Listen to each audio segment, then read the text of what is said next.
안녕하세요. 휴식하며 듣는 밤동화 TV입니다. 호랑이가 담배를 피웠다던 아주 오랜 옛날 이야기들은 들으면 재미있고 시간 가는 줄 모르지요.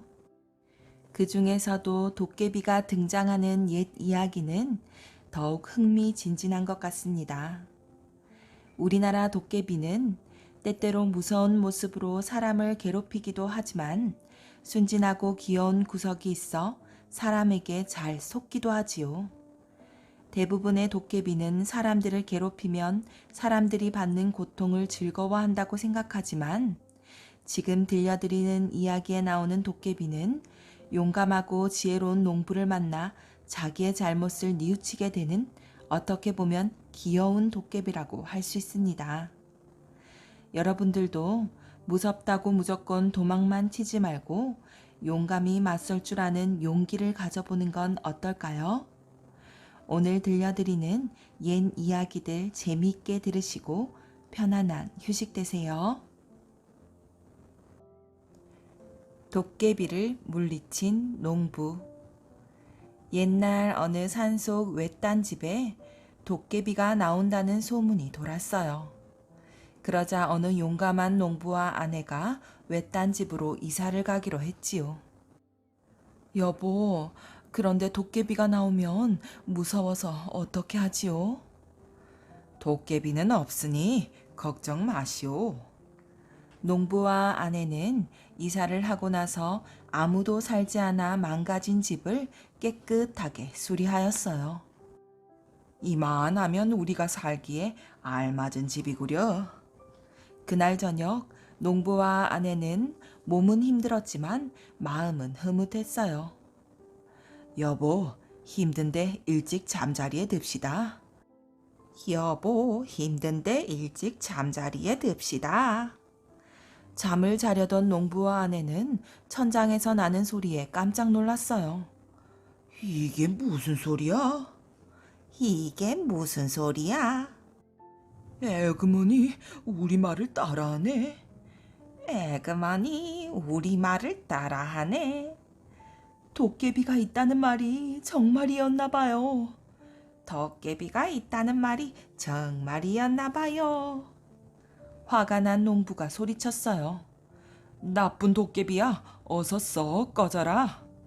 나쁜 도깨비야, 어서 썩 꺼져라. 그날 밤 농부와 아내는 도깨비가 무서워 방에 들어가지 못하고 헛간에서 잠을 청했어요.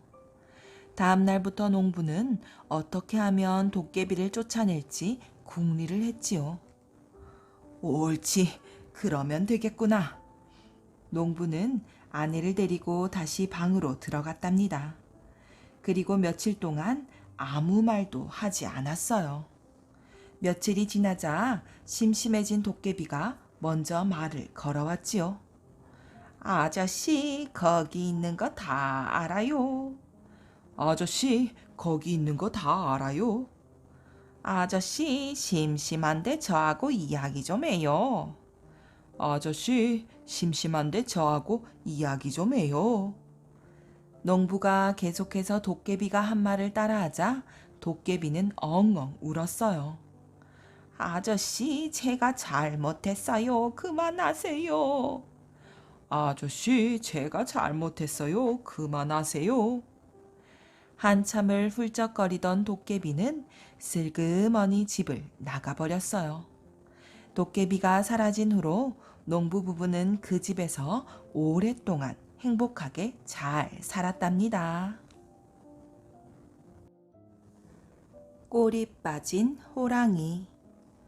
호랑이가 나무 그늘에서 낮잠을 자다가 일어났어요.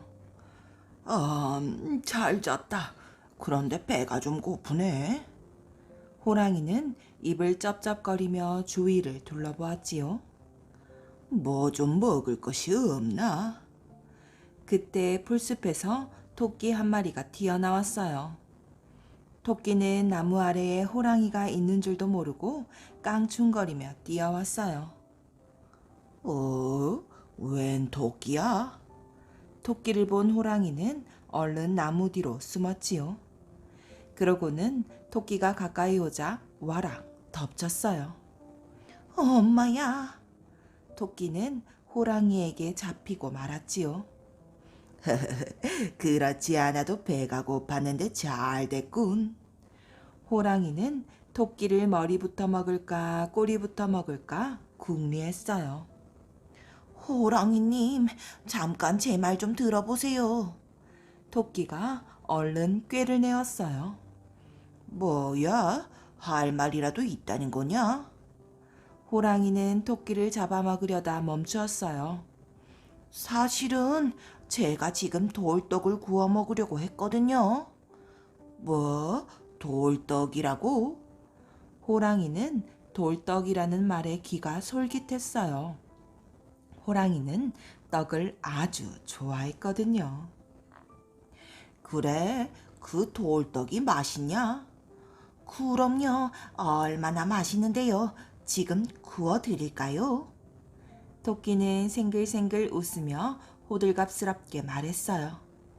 그래, 당장 구워봐라. 토끼는 얼른 나뭇가지를 모아 불을 피웠어요. 그런 다음 냇가에서 예쁜 돌 11개를 주워와 불 위에 얹었지요. 이게 돌떡이란 말이지. 호랑이는 활활 타오르는 불 속의 돌을 보며 침을 꿀꺽꿀꺽 삼켰어요. 예, 빨갛게 익으면 먹을 수 있답니다. 그래? 호랑이는 또 한 번 침을 꿀꺽 삼켰어요. 아, 참, 꿀을 잊었네요. 돌떡은 꿀을 발라야 제맛이거든요. 얼른 가서 꿀을 가져올게요. 혼자 돌떡을 드시면 안 됩니다. 10개인 거 다 알고 있으니까요. 호랑이는 토끼가 꿀을 가지러 가자 돌을 세어보았어요.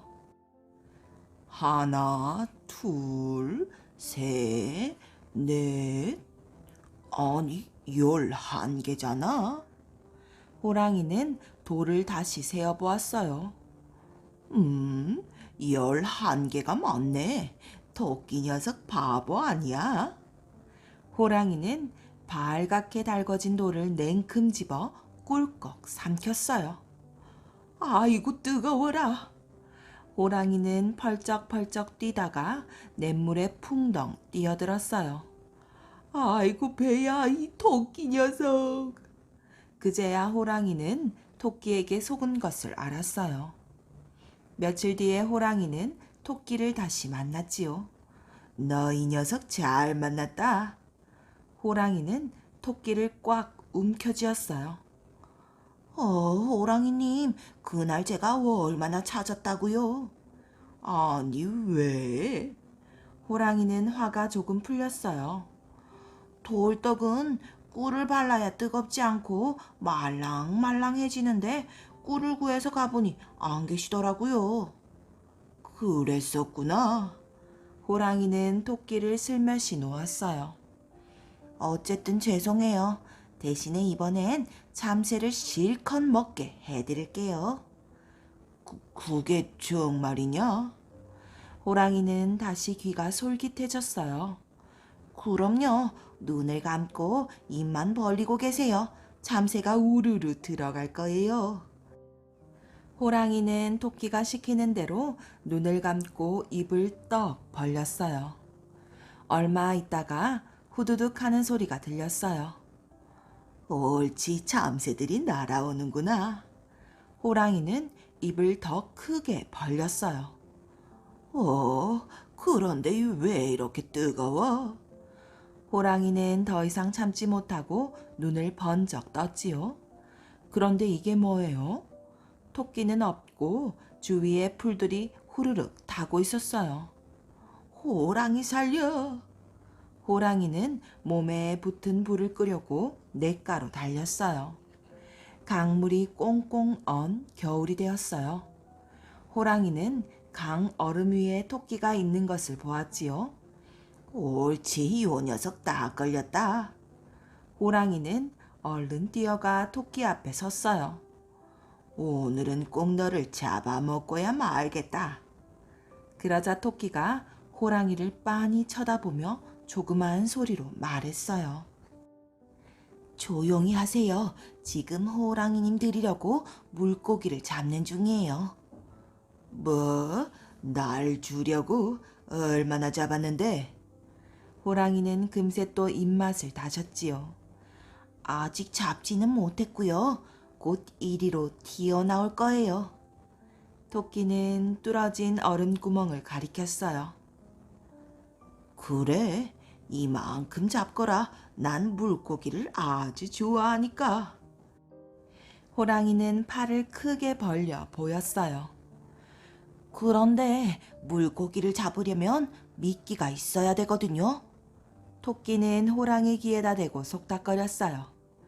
좋은 생각이 났어요. 호랑이님 꼬리를 얼음구멍에 넣어 미끼로 쓰는 거예요. 그럼 고기들이 많이 잡히지 않겠어요? 그 정도야 어려울 것도 없지. 호랑이는 얼음구멍에다 꼬리를 집어넣었어요. 그렇지만 너는 꼼짝 말고 내 앞에 있어야 돼. 호랑이는 토끼가 또 도망갈까봐 걱정이었어요. 시간이 한참이나 지났어요. 토끼야, 얼마나 기다려야 물고기가 잡히겠냐? 지루해진 호랑이가 물었지요.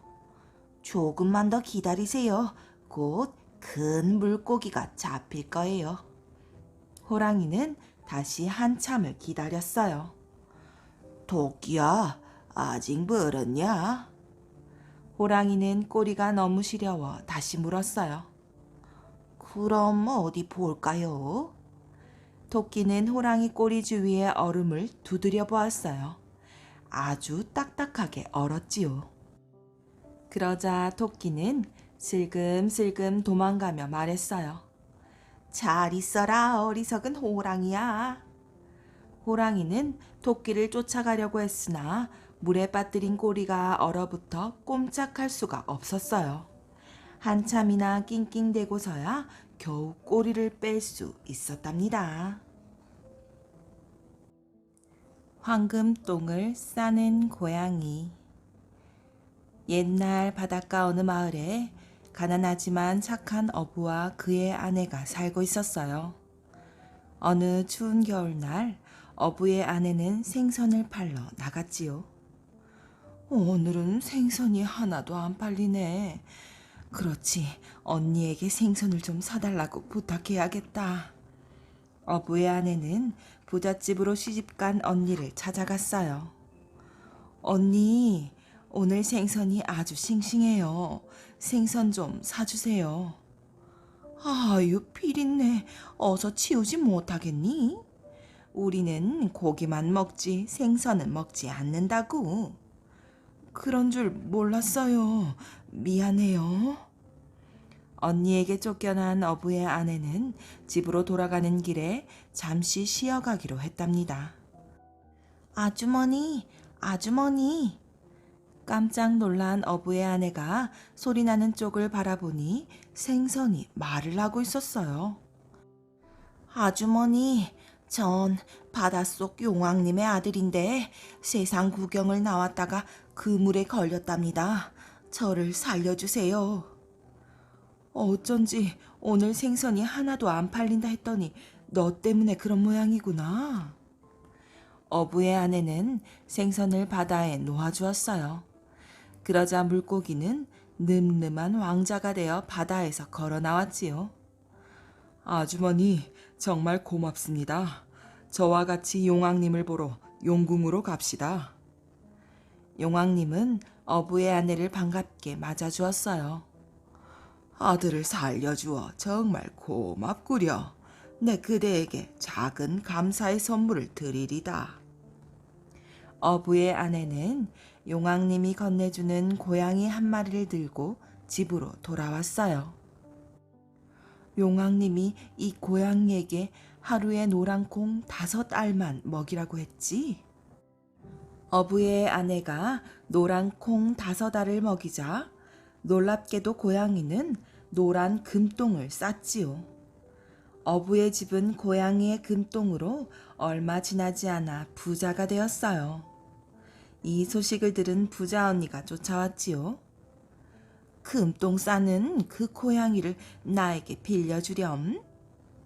어부의 아내는 어쩔 수 없이 언니에게 고양이를 빌려주었어요. 언니, 하루에 노란 콩 5알만 먹여야 해요. 말도 안 되는 소리. 많이 먹어야 한꺼번에 금똥을 많이 싸지. 언니는 고양이에게 노란 콩을 한 그릇이나 먹이고 금똥 싸기를 기다렸어요. 그런데 금똥을 쌀 줄 알았던 고양이는 새카만 똥만 싸다가 그만 죽고 말았답니다. 언니가 너무 욕심을 부려서 고양이가 죽은 거예요. 어부의 아내는 눈물을 흘리며 고양이를 양지 바른 곳에 묻어주었어요. 그러자 얼마 후 고양이의 무덤에서 싹이 나더니 노랗고 맛있는 열매가 주렁주렁 열리는 나무가 되었답니다. 서동과 선아공주. 소동은 홀 어머니를 모시고 백제 땅 한 구석에서 말을 케어파는 가난뱅이였어요. 쓰러져가는 오두막살이에서 누더기를 걸치고 이웃 사람들의 손가락질을 받아가며 살고 있었지요. 그러나 소동이는 어릴 때부터 슬기롭고 용기가 뛰어났답니다. 가난하게 살면서도 언제나 큰 꿈을 지니고 있었어요. 혼자서 부지런히 말을 캐면서도 소동이는 가슴속으로 크게 외쳤답니다. 두고 봐. 이래봬도 난 훗날 아름다운 공주와 결혼을 해서 왕이 될 테야. 어떤 날은 아무도 없는 넓은 들판에 우뚝 서서 큰 소리로 외치기도 했답니다. 나는 왕이다. 아름다운 공주를 아내로 삼을 왕이다. 하늘과 땅이 서동이의 큰 꿈을 엿들었답니다. 그리고 그때마다 이렇게 대답해 주었어요. 왕이 될 날이 가까워 온다. 왕이 될 날이 가까워 온다. 그때 이웃나라 신라는 진평왕이 다스리고 있었답니다. 진평왕은 공주 셋을 두고 있었는데 막내인 선아공주가 제일 아름답다는 소문이 백제 땅까지 흘러들어왔어요. 말을 캐는 가난뱅이 서동이의 귀에도 그 소문이 들려왔지요. 서동이는 마침내 지금껏 품어온 큰 꿈이 이루어질 때가 왔다는 것을 깨달았어요. 서동이는 머리를 깎고 신라 사람처럼 옷을 꾸며 입고는 그 나라의 수도인 서라불로 몰래 들어갔어요. 마가 가득 들어있는 자루 하나만 메고 서라불로 들어와서 소동이는 만나는 아이들마다 말을 나눠주었지요. 그리고 노래를 지어 가르쳐주고 거리마다 돌아다니며 부르게 했답니다. 꽃같이 어여쁜 우리 선아공주님, 밤마다 남몰래 홀로 나와서 서동님을 몰래 안고 가시네. 서동님을 몰래 안고 가시네. 아이들의 노랫소리가 온 서라벌에 울려 퍼져 마침내 대궐에까지 들어가게 되었답니다. 신하들이 그 노래를 듣고 곧 임금님을 찾아 고했지요. 선아 공주님을 멀리 귀양 보내는 것이 마땅한 줄 아래요. 나라의 큰 부끄러움이니 서둘러 귀양을 보내소서. 신하들이 날마다 고자질을 하자 임금님도 견딜 수가 없었어요. 임금님은 마침내 선아공주를 쫓아내었지요. 아무도 살지 않는 깊고 험한 산속으로 쫓아내었어요. 선아공주님이 눈물을 삼키며 쫓겨나올 때 어머니인 왕비가 몰래 금덩어리 하나를 주었답니다. 선아공주님은 그 금덩어리를 숨겨가지고 쓸쓸히 서라벌을 벗어나왔어요. 그때 어디선가 퍽 귀에 익은 듯한 노래소리가 들려왔지요. 꽃같이 어여쁜 우리 선아공주님, 밤마다 남몰래 홀로 나와서 서동님을 몰래 안고 가시네. 서동님을 몰래 안고 가시네. 선아공주님은 문득 걸음을 멈추고 그 노랫소리가 들려오는 곳을 향해 고개를 돌렸어요. 그러자 씩씩해 보이는 청년 하나가 노래를 부르며 다가왔지요. 바로 서동이었답니다. 공주님, 지금까지는 공주님이 나를 안고 갔지만 오늘부터는 내가 공주님을 안고 가리다. 서동이가 큰 소리로 말했어요. 선아 공주님은 비로소 온 서라벌에 퍼진 노래의 뜻을 깨달았답니다. 선아 공주님은 기쁜 마음으로 소동이를 따라 백제 땅으로 왔지요. 쓰러져가는 서동인의 오막살이에 새 살림을 차리게 되었을 때 선아 공주님은 숨겨온 금덩어리를 꺼내놓으며 말했어요. 이것만 팔아도 100년 동안은 부자로 살 수가 있답니다. 그러자 소동이가 큰 소리로 웃으며 말했어요. 이것이 뭐요? 황금을 모르셔요? 왕관을 만드는 바로 그 황금이에요. 그런가? 이런 것은 내가 어릴 때부터 말을 캐던 곳에 산더미처럼 쌓여 있어. 정말이에요? 그럼 그 황금을 팔아서 가난한 사람들에게 은혜를 베풀면 얼마나 좋겠어요.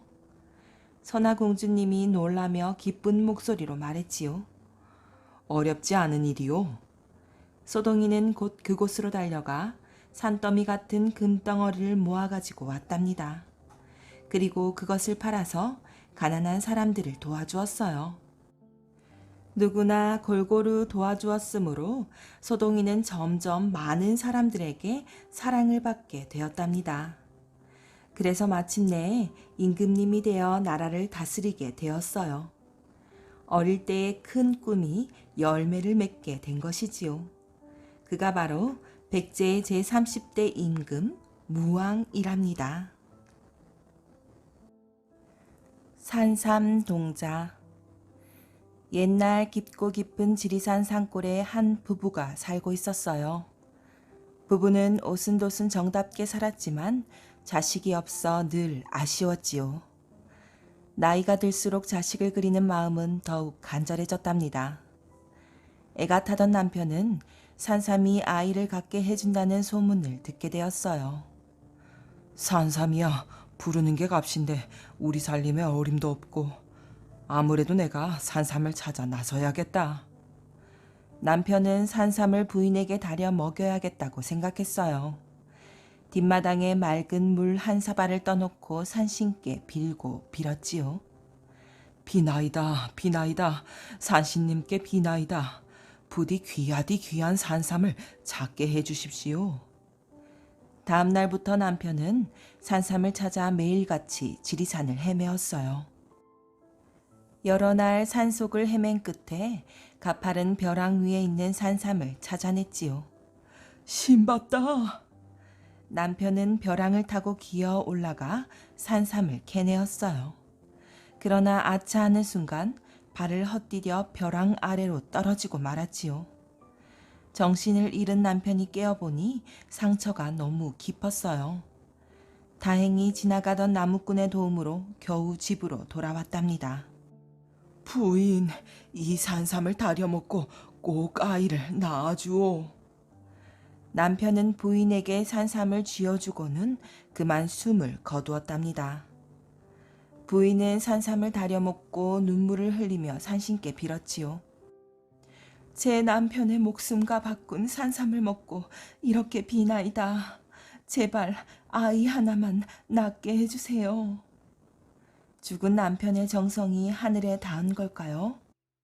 그 뒤 10달이 지나 부인은 튼튼한 옥동자를 낳았어요. 아들을 얻은 부인은 기쁨의 눈물을 흘렸지요. 여보, 보고 계세요? 당신이 그렇게 바라던 우리 아이를 낳았어요. 부인은 자랄수록 제 아버지를 쏙 빼어 닮은 아들을 보면서 남편 잃은 슬픔을 달랬답니다. 아이는 어질고 지혜롭게 커갔어요. 하나를 가르치면 열을 깨달았지요. 10살쯤 되자 마을에 어른아이 할 것 없이 어려운 일이 생기면 아이를 찾아와 도움을 구했어요. 그때마다 아이는 어떤 어려운 문제도 척척 해결해 주었지요. 아이가 12살 되던 해 그만 어머니가 병에 걸려 앓아눕고 말았어요. 어머니, 조금만 기다리세요. 제가 약초를 구해와 어머니 병을 낫게 해드릴게요. 아이는 약초를 구하러 몇 날 며칠 산속을 헤매었어요. 마침내 약초를 구해 집으로 달려왔건만 이미 어머니는 세상을 떠난 뒤였지요. 아이는 어머니를 여인 슬픔에 산속 깊이 들어가 다시는 나오지 않았어요. 그 뒤 여러 달이 지났어요. 마을에 무서운 돌림병이 돌기 시작하더니 많은 사람들이 목숨을 잃었어요. 갖은 약을 다 써봤지만 듣기는커녕 오히려 병이 퍼져만 갔지요. 마을 어른들은 산속으로 들어간 아이를 찾아야 한다고 입을 모았어요. 산속에 들어간 아이를 찾아야 하네. 분명 병을 고치는 약을 알고 있을 걸세. 그런 말씀 마세요. 그 아이는 제 어머니 병도 못 고쳤잖아요. 몇몇 동네 젊은이들이 목소리를 높였어요. 모르는 소리, 약초를 구해왔지만 손 쓸 새도 없이 어머니가 세상을 떠난 게야. 그때 우리가 모두 나서서 아이를 도와줬더라면 좋았으련만. 한 노인이 길게 한숨을 내쉬며 말했어요. 마을 사람들이 옥신각신하는데 아이 아버지와 가까웠던 박서방이 나섰지요. 제가 산에 들어가 아이를 찾아오겠습니다. 저 산에 부모가 묻혔으니 다른 데로는 가지 않았을 겁니다. 그러게나 아무쪼록 빨리 아이를 찾아와 우리 마을을 구해주게나. 마을 어른들은 박서방의 어깨를 두드려 주었지요. 그날로 박서방은 며칠 먹을 주먹밥을 싸서 지리산으로 들어갔어요. 산속 깊이 들어갈수록 길은 험하고 숲은 우거져서 어디가 어딘지 분간할 수 없었어요. 나무 뿌리에 걸려 넘어지고 가시동굴에 쓸려 온몸이 상처투성이가 되었지요. 하지만 박서방은 마을 사람들을 구해야 한다는 마음으로 잠시도 쉬지 않고 아이를 찾아 온 산을 뒤졌어요. 그렇게 며칠이 흘렀을까요? 날이 어두워져 박서방이 잘 곳을 찾는데 저만치 불빛이 어른거렸어요. 이 산중에 사람이 살 리는 없고, 그래, 이제야 찾았구나. 박서방은 아이가 묵고 있는 오두막이라고 생각했어요. 반가운 마음에 엎어지고 나뒹굴며 불빛을 향해 뛰어갔지요. 박서방이 오두막에 다다르자 불빛은 꺼지고 캄캄한 어둠뿐이었어요. 누구 계십니까? 몇 번이나 불러봐도 오두막 안에서는 아무 대답도 들리지 않았어요. 박서방은 잠시 머뭇거리다가 오두막 안으로 들어갔지요. 방 안이 텅 빈 게 아무도 살지 않는 빈집이었어요. 아니었구나. 어서 아이를 찾아야 하는데. 실망한 박서방은 주먹밥도 먹는 둥 마는 둥 지쳐 쓰러져 잠이 들었어요. 잠결에 누군가 부르는 소리가 들렸지요. 아저씨, 아저씨. 희미한 연기 속에 사람의 모습이 어른거렸어요. 그렇게 찾아 헤맸던 아이였지요. 마을 사람들이 돌림병 때문에 죽어간다니 마음이 아파요. 이 집 뒤쪽으로 돌아가면 벼랑이 있어요. 그 아래 산삼이 있으니 어서 케어가 동네 사람들에게 다려 먹이세요. 말을 마친 아이는 연기와 함께 사라졌어요. 잠깐만, 나와 함께 살자. 기다리거라. 박서방은 잠꼬대를 하며 손을 휘젓다가 잠에서 깨어났어요. 꿈이었구나. 어느새 밖이 환하게 밝아 있었지요. 박서방은 꿈속의 일을 떠올려 보았어요. 꿈이었는데도 아이의 모습과 목소리가 너무나 또렷했지요. 혹시나 하는 마음에 서둘러 방을 나와 오두막 뒤로 가보았어요. 그곳에는 정말 깎아지른 벼랑이 눈앞을 아찔하게 했어요. 박서방은 눈을 크게 뜨고 벼랑 아래를 살펴보았어요. 아니, 저건 산삼이잖아. 캐가기도 좋게 발 아래 산산잎이 무더기로 있었어요. 박서방은 너무 기뻐 눈물이 글썽했지요. 조심조심 산삼을 캐어 구르듯 마을로 내려왔어요. 마을 사람들은 너나 없이 산삼을 다려 먹었어요. 병이 걸린 사람들은 씻은 듯이 나았지요. 이제 더는 돌림병 때문에 걱정하지 않아도 되었어요. 그때부터 마을 사람들은 산으로 들어간 아이를 산삼동자라고 불렀어요. 자신들의 목숨을 구해준 산삼동자를 두고두고 기억하며 고마워했어요. 박서방은 해마다 산삼을 캔 날이면 맛있는 음식과 과일을 잔뜩 짊어지고 산속 오두막으로 찾아갔어요. 상다리가 휘어지게 음식과 과일을 차려놓고 아이에게 고마운 마음을 전했지요. 그러던 어느 해 산속으로 들어간 박서방이 돌아오지 않았어요. 마을 사람들은 박서방이 아이를 만나 함께 산다고 생각했어요. 지금도 지리산 어딘가에 산삼동자와 박서방이 약초를 캐며 살고 있을지 모른답니다. 부자 영감과 금덩이. 옛날 아주 먼 옛날 어느 마을에 손이 부르트고 발이 닳도록 열심히 일을 해서 부자가 된 영감님이 살고 있었어요. 저기에 보이는 으리으리한 집이 바로 그 부자 영감님 집이지요. 그런데 영감님이 머리를 싸매고 누워있네요. 무슨 일인지 한번 들어볼까요? 며칠 전 부자 영감님 집에 웬 낯선 장사꾼이 찾아왔어요. 이리 오너라, 이리 오너라. 목소리가 어찌나 우렁우렁 울리던지 온 집안이 들썩들썩했어요. 니시오? 주인 어른을 뵈러 왔소이다. 지금 안 계시니 그만 가보시오. 대문 사이로 머리만 쏙 내민 머슴은 장사꾼을 흘긋 보고는 시큰둥하게 대답했지요. 그럼 들어가서 기다리겠소. 낯선 장사꾼은 대문을 힘껏 박차더니 우적우적 걸어 들어가지 뭐예요. 여기가 어딘 줄 알고 함부로 들어오는 거요? 머슴과 낯선 장사꾼은 서로 밀고 당기며 아웅다웅 실랑이를 벌였답니다. 그 소리가 어찌나 소란스러웠는지 결국 영감님이 나왔지요. 왜 이렇게 시끄러운 게냐? 아이고 어르신, 이 사람이 막무가내로 들어오지 뭡니까요? 낯선 장사꾼은 머슴을 제치고 영감님에게 뿌르르 달려갔어요. 주인 어른 되십니까? 긴히 드릴 말씀이 있습니다. 무슨 일이요? 그것이 밖에서 드릴 말씀이 아니니 들어가서 이야기하시지요. 영감님은 엉겁결에 당돌한 장사꾼을 방으로 안내했지요. 3,000냥만 구워주십시오. 방으로 들어간 장사꾼은 보따리를 털썩 내려놓더니 대뜸 말하는 거예요. 오호, 이 사람 뭐게나. 영감님은 어이가 없어서 허허 웃고 말았지요.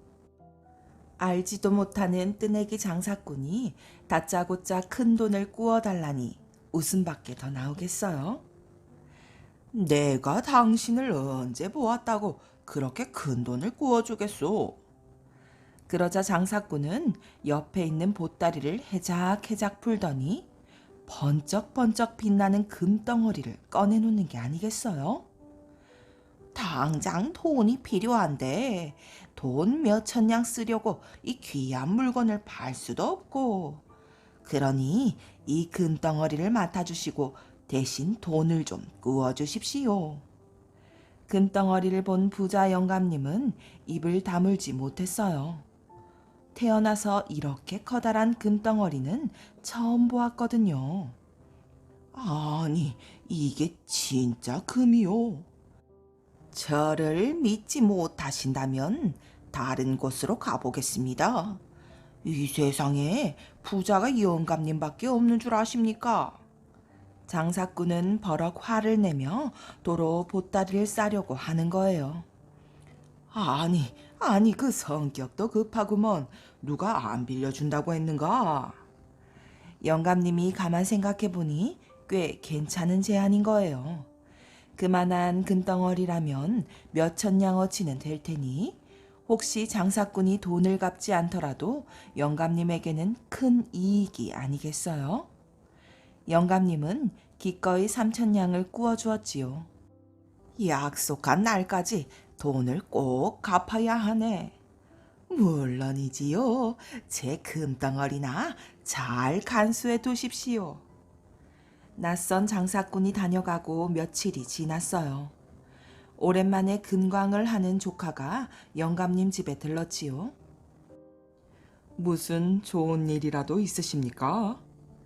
해벌쭉 웃고 있는 영감님을 보고 조카가 물었어요. 요 며칠 전에 내가 어떤 장사꾼에게 돈을 구워주었는데, 그러면서 영감님은 장롱 깊숙한 곳에 애지중지 숨겨두었던 금덩어리를 꺼내왔어요. 이게 돈을 구워간 대신 맡긴 금덩어리네. 며칠만 있으면 돈을 갚기로 한 날인데 그 사람이 오지 않으면 이 커다란 금덩어리가 내 것이 된다 이 말이지. 조카는 금덩어리를 받아들고 요리조리 살펴보았어요. 영감님은 조카 한 번, 금덩어리 한 번, 이쪽 저쪽 번갈아 보면서 기대에 차서 물었지요. 자네도 이렇게 커다란 금덩어리는 처음 보지. 이것은 얼마나 할 것 같은가? 그런데 조카는 한마디 대꾸도 없이 고개만 계속 갸우뚱갸우뚱 하는 거예요. 그러더니 두 눈을 동그랗게 뜨고 그만 기겁을 하네요. 아이고, 이를 어찌합니까? 이것은 진짜 금덩어리가 아닙니다. 납덩이에 금박을 입힌 거라고요. 그게 무슨 소린가? 조카는 상에 있던 젓가락을 집어들더니 금덩어리를 쓱쓱 긁어댔지요. 그랬더니 세상에 금덩어리에서 얇은 금박이 벗겨지면서 시꺼먼 납덩이가 나오지 뭐예요. 보십시오. 이런 것은 서푼어치도 안 됩니다. 속아도 크게 속으신 것 같습니다. 영감님은 눈앞이 캄캄해지면서 가슴이 벌렁벌렁, 숨이 할딱할딱거려 어찌할 바를 몰랐어요. 나는 이제 망했네, 망했어. 밤낮으로 열심히 일해서 모은 돈을 이렇게 허망하게 잃다니. 영감님은 너무 억울해서 어린아이처럼 발까지 동동 구르며 엉엉 울었지요. 그러더니 결국 이렇게 몸져 눕고 말았답니다. 이제 부자 영감님이 머리를 싸매고 누워있는 이유를 알겠지요? 그나저나 앞으로 영감님은 어떻게 될까요? 다행히 부자 영감님에게는 영특한 어린 아들이 하나 있었어요. 아들이 가만 보니 아버지가 하루 종일 꼼짝도 않고 누워서 천장을 보며 한 줄기 눈물을 초록, 바닥을 보며 두 줄기 눈물을 주룩주룩, 하염없이 눈물만 흘리는 거예요. 틀림없이 무슨 일이 있나 보다 생각하고 이유를 물었지요. 아버지, 무슨 걱정거리라도 있으세요? 에고고, 아니다. 어린 너는 알 것이 없다. 무슨 일인지 말씀을 해보세요. 제가 도움이 될지도 모르잖아요. 지푸라기라도 잡고 싶었던 영감님은 어린 아들에게 그간 있었던 일을 모두 털어놓았지요. 이야기를 모두 들은 아들은 골똘히 생각에 잠기더니 이내 표정이 밝아졌어요. 아버지, 아무 염려 마세요. 제게 좋은 생각이 있어요. 그러고는 영감님에게 다가가 속살속살 자세하게 일러주었지요. 옳거니? 아들의 말을 가만히 듣던 영감님은 무릎을 탁 쳤어요. 그날부터 영감님은 사람이 많이 모이는 것이면 어디든지 찾아갔어요.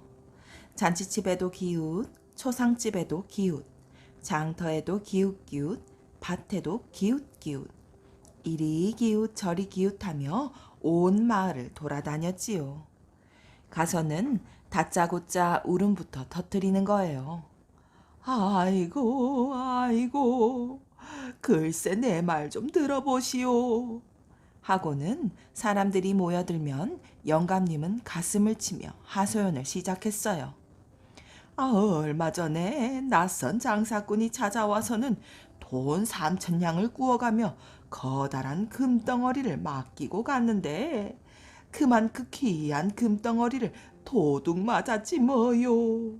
이제 그 사람이 찾아와서 금덩어리를 달라고 하면 내 재산을 몽땅 주어야 할 판이니 이 일을 어찌하면 좋겠소. 사람들은 이야기를 듣고는 혀를 끌끌 차며 영감님을 불쌍히 여겼어요. 영감님의 소문은 곧 온 마을의 이야깃거리가 되었지요. 마을 사람들이 모였다 하면 제깔제깔 부자 영감님 이야기에 열을 올렸어요. 이렇게 온 동네에 소문이 짜게 나니 돈을 구워간 장사꾼의 귀에도 당연히 들어갔지요. 오호라, 이게 웬 횡재냐? 이리 오너라, 이리 오너라.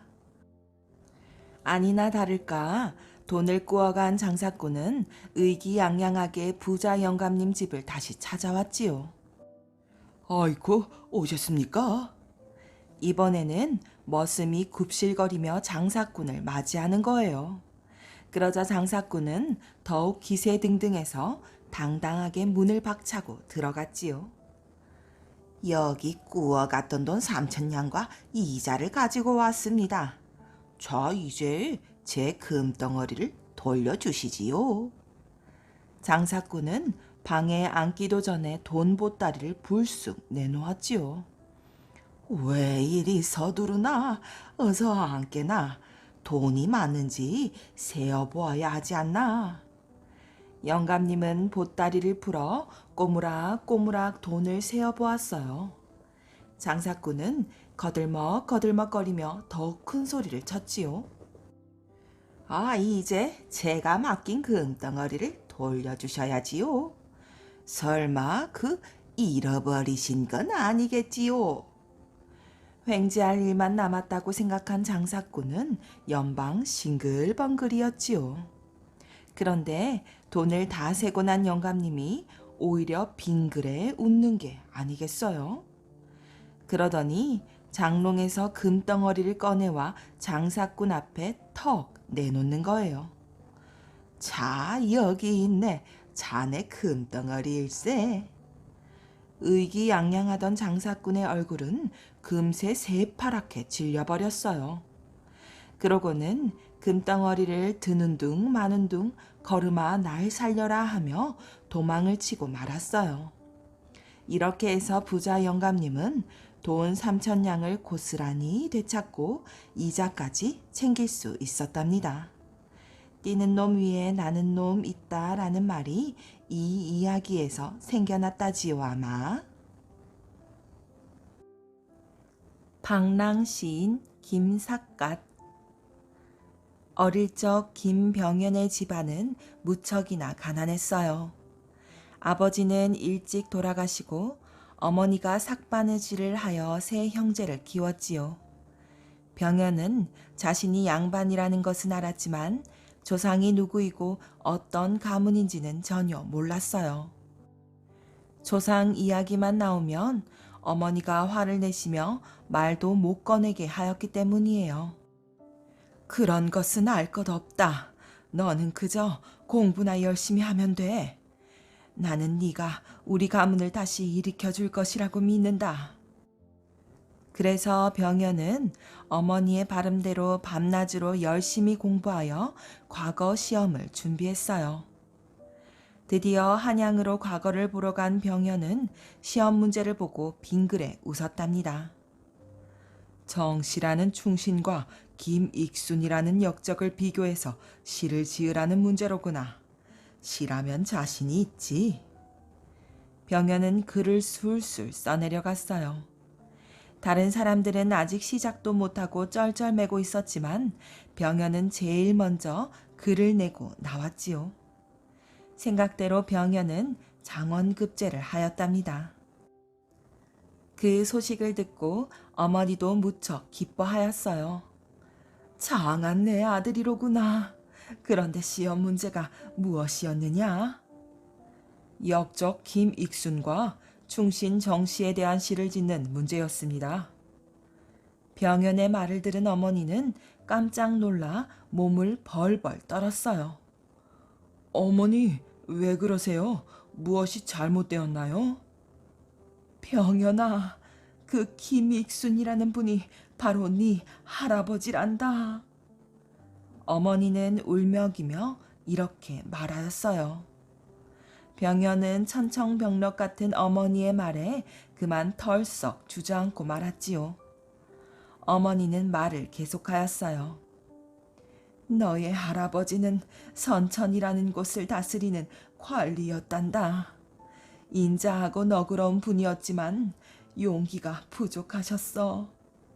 그래서 반란군이 쳐들어오자 죽을 것이 두려워 싸우지도 않고 항복하고 말았단다. 그러나 정씨라는 분은 팔과 다리가 잘려나가도 끝까지 항복을 하지 않았단다. 나중에 그 사실을 알고 나라에서 너의 할아버지를 역적으로 몰아 사약을 내렸지. 가문을 일으키려고 그간 이 사실을 숨겨왔는데 내가 너를 조상을 욕하는 불효자로 만들었구나. 미안하다 병현아. 아닙니다 어머니. 소자의 불효를 용서해 주세요. 병현은 할아버지가 원망스러웠지만 어쩔 수 없었지요.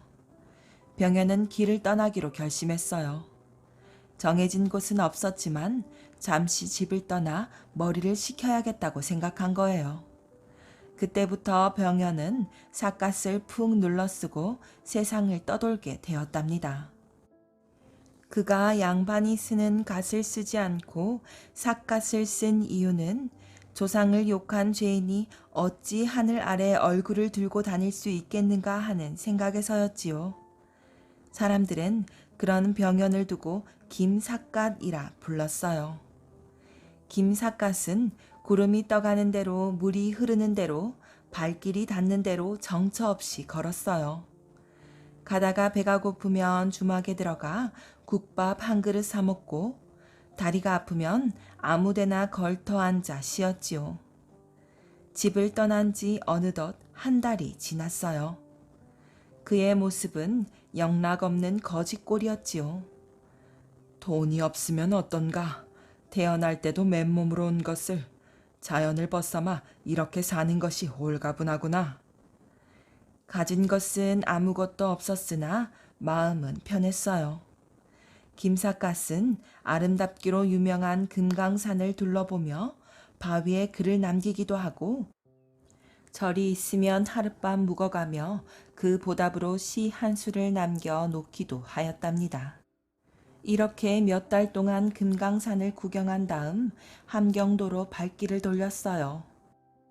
김삿갓은 함경도의 어느 작은 마을을 지나다 커다란 기와집을 발견했어요. 마침 잔치가 벌어지고 있는지 음식 냄새가 코를 찌르고 왁자지껄한 소리가 들려왔지요. 온종일 배를 곪아 쓰러질 지경인데 잘 되었다. 모처럼 맛있는 음식을 배불리 먹어보겠구나. 김삿갓은 성큼성큼 대문 안으로 들어갔지요. 방에는 물론이고 마당에까지 사람들이 가득했어요. 그 고을에서 제일 가는 부자인 최부자의 환갑을 축하해주기 위해 여러 마을에서 양반들이 모두 모였던 거예요. 잔치상에는 고기며 떡, 술과 과일이 상다리가 휘어지게 차려져 있었어요. 김삿갓은 군침을 삼키며 사랑방 안마루로 올라가 앉았지요. 그러고는 하인을 불렀어요. 여보게, 여기도 손님이 있다네. 한 상 잘 차려주게나. 사랑방에 모여있던 양반들은 초라한 김삿갓을 보고 눈살을 찌푸렸어요. 그러자 우락부락하게 생긴 하인이 달려와 김삿갓의 옷소매를 잡아 끌었지요. 이놈아, 거지 주제에 어딜 함부로 왔는 게야? 당장 내려오지 못해? 어허, 잔치를 축하해주러 온 손님을 이렇게 대해서야 쓰나. 그 꼴을 하고서 감히 어르신들이 계신 사랑방까지 올라오다니. 얻어먹으러 왔으면 저 마당 기퉁에서 주는 대로 먹고 썩 나가거라. 하인은 김삿갓의 멱살을 잡고 질질 끌고 갔어요. 김삿갓은 일부러 안방까지 들리도록 큰 소리로 엄살을 피웠지요. 어이, 그 사람 죽이네. 나 좀 살려줘. 그 바람에 잔치에 모인 사람들이 술렁이기 시작했어요. 최 부자도 이 광경을 보고 잔치가 망쳐질까 걱정이 되었지요. 그래서 거짓 웃음을 지으며 억지로 말하였어요. 여봐라, 그 거린도 손님이니 술이나 한 잔 마시고 가게 하여라. 그러자 김삿갓은 하인의 손을 획 뿌리치며 큰 소리로 시 한 수를 읊었어요. 사람이 사람 집에 왔거늘 사람 대접을 하지 않으니 주인도 사람답지 못하구나. 최 부자는 그 시가 자기를 나무라는 뜻이라는 걸 금방 알아차렸어요. 최 부자는 김삿갓이 보통 사람이 아니라고 생각하고 버선발로 뛰어나왔지요. 젊은 양반, 이거 정말 미안하게 되었소. 내 하인이 큰 실례를 하였구려. 그만 화를 풀고 방으로 들어갑시다. 김삿갓은 못 이기는 척하며 사랑방으로 들어갔어요. 제부자는 김삿갓에게 술과 음식을 권했지요. 자, 마음껏 드시고 죽갓이나 한 수 지어주시구려. 김삿갓은 오랜만에 맛있는 음식을 실컷 먹었어요. 배를 채우고 난 김삿갓은 채부자에게 시 한 수를 지어주려고 마음먹었지요. 잘 먹었소이다. 오늘 일은 주인장 얼굴을 봐서 참기로 하지요. 그 대신 내 시나 한 수 지어 올리고 가겠소. 채부자는 얼른 종이와 붓을 가져다 김삿갓 앞에 펼쳐놓았어요. 사람들은 어떤 시가 나올지 궁금해하며 하나둘 모여들었지요. 저기 앉은 환갑 노인, 사람 같지 않으니. 김삿갓이 휘갈겨 쓴 글귀를 보고 그렇게 잘 얻어먹고 채부자를 사람 같지 않다고 놀린다며 사람들이 수군거렸어요. 채부자도 기분이 나빠 인상을 찌푸렸지요. 김삿갓은 잠자코 다음 글을 써내려갔어요. 아마도 하늘에서 내려온 신선인가 보구나. 그제야 사람들은 무릎을 탁 치며 감탄했어요. 그리고는 세 번째 글귀가 어떻게 나올까 긴장하며 모두 숨을 죽였지요. 눈앞에 7 아들은 모두 도둑놈들이니. 세 번째 글귀를 쓴 김삿갓은 붓을 내려놓고 술 한 사발을 벌컥벌컥 들이켰어요. 이번에는 채부자의 아들들이 눈을 부릅뜨고 야단이 났어요. 이윽고 김삿갓이 다시 붓을 들었어요. 몰래 하늘의 복숭아를 훔쳐다가 아버지의 환갑 잔치에 바쳤네. 그만큼 온 정성을 다해 아버지의 환갑 잔치를 차렸다는 뜻이었지요. 제부자와 아들들을 비롯하여 다른 손님들도 모두 김삿갓의 놀라운 글재주에 입을 다물지 못했어요.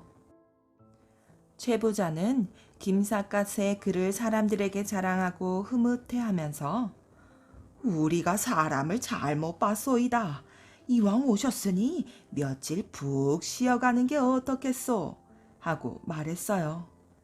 김삿갓은 최부자의 청에 따라 그 집에 머물며 편안히 지내었어요. 최부자의 집에서 겨울을 보낸 김삿갓은 또다시 방랑을 시작했지요. 손에는 죽장 하나 짚고 등에는 보찜 하나 메고 머리에는 낡은 삿갓을 푹 눌러 쓴 채 마음 가는 대로 길을 떠났지요. 그러던 어느 날이었어요. 해가 어둑어둑해질 무렵 하루 종일 얼마나 많이 걸었는지 나무 토막처럼 뻣뻣해진 다리를 끌며 김삿갓이 고개를 막 넘어가는데 산을 쩌렁쩌렁 울리는 커다란 울음소리가 들려왔어요. 이놈 꼼짝 마라. 그 소리가 채 끝나기도 전 어떤 사람이 나무에서 쿵 하고 뛰어내려와 김삿갓의 앞을 가로막았지요. 몸집이 얼마나 크던지 김삿갓의 2배는 더 되겠고 얼굴은 덥수룩한 수염이 뒤덮여 마치 곰 같은 모습이었어요. 김삿갓은 산적이라고 생각했지만 빼앗길 것도 없으니 하나도 무섭지 않았지요. 이놈, 어서 가진 것을 모두 내놓아라. 산적은 겁을 주려고 눈을 부라리며 칼을 휘둘렀어요. 그러나 김삿갓은 태연하게 말하였지요. 거참 미안하게 되었소. 나는 아무것도 가진 게 없소이다. 그러자 산적은 더욱 윽박질렀어요. 흥, 누가 속을 줄 알고 죽고 싶지 않거든 어서 다 내놓지 못해. 허허, 내 꼬락서니를 보고도 모르겠소. 가진 것이라고는 이 붓이 전부란 말이오. 김삿갓은 등짐을 내려놓으며 말했어요. 뭐야? 그게 붓이라고? 산적은 등짐을 낚아채어 탈탈 털어보았어요. 그러나 겨우 붓 2자루와 벼루만 나오자 그렇다면 상투에 꽂은 동곳이라도 내놓아라. 조금이라도 허튼 짓을 했다가는 네 목숨이 붙어있지 못할 줄 알아. 하고 호통을 쳤어요. 동곳이란 상투를 튼 뒤 풀어지지 않도록 머리에 꽂는 것으로 금, 은, 옥, 산호 등으로 만든 물건을 말해요. 산적의 말에 김삿갓은 얼른 삿갓을 벗고 산적 앞에 머리를 내밀었어요. 김삿갓은 동곳조차 없어 나뭇가지 하나를 푹 찔러 놓았지요. 그제야 산적은 너무 어이가 없는지 허허 하고 헛웃음을 짓더니 에이, 오늘은 되는 일이 하나도 없네. 산적 생활 10여 년에 너 같은 알거지는 처음 본다. 어서 내 앞에서 썩 꺼져버려. 하고 소리쳤어요. 미안하오. 아무것도 줄 것이 없어서. 이놈이 지금 나를 놀리느냐? 산적은 버럭 소리를 질렀지요. 하지만 김삿갓은 오히려 산적과 이야기를 나누고 싶은 생각이 들었어요. 그래서 산적에게 넌지시 농담을 건넸지요. 혹시 이 붓은 필요가 없소? 난 놓고 기역자도 모르는 놈이 붓은 무슨 필요가 있겠냐? 귀찮게 굴지 말고 어서 가던 길이나 가거라. 가는 길은 내 발이 알아서 할 일이니 당신이 상관하지 마시오. 그놈 배짱 한번 두둑하네. 산적은 그제야 목소리가 달라졌어요. 김삿갓은 왠지 산적이 불쌍해 보였어요. 산적 생활이 꽤 오래되었나 본데 그동안 모은 돈은 어떻게 하고 아직도 산적질이요. 그 말에 산적은 김삿갓을 한번 쳐다보더니 한숨을 크게 쉬고 이야기를 시작했어요. 나는 어려서 부모를 잃고 가난하게 살았지. 하지만 본래 힘이 세고 일을 잘해서 돈을 많이 모았어. 작지만 땅도 사고 집도 얻어 장가를 가려고 생각했지. 그런데 그 내 돈을 탐내는 놈이 있었는데 그 놈이 날 소도둑으로 몰고는 내 재산을 모두 가로채버렸던 거야. 나는 간신히 도망쳐서 깊은 산속에 숨게 되었고 지금까지 내 이렇게 살아왔지. 그간 모은 돈은 모두 가난한 사람들에게 나눠주었어. 김삿갓은 산적의 이야기에 고개가 숙여졌어요. 당신은 의로운 도둑이로군요. 인연이 있어 다음에 또 만날 때는 산속이 아니라 다른 곳에서 만나길 바라겠소. 의로운 도둑? 그거 듣기 싫은 말은 아니구먼. 산적의 웃음소리를 들으며 김삿갓은 산을 내려왔어요. 자신의 처지가 딱한데도 자기보다 어려운 사람을 도와주는 산적의 마음을 세상 사람들이 모두 배워야 한다고 생각하면서 말이지요.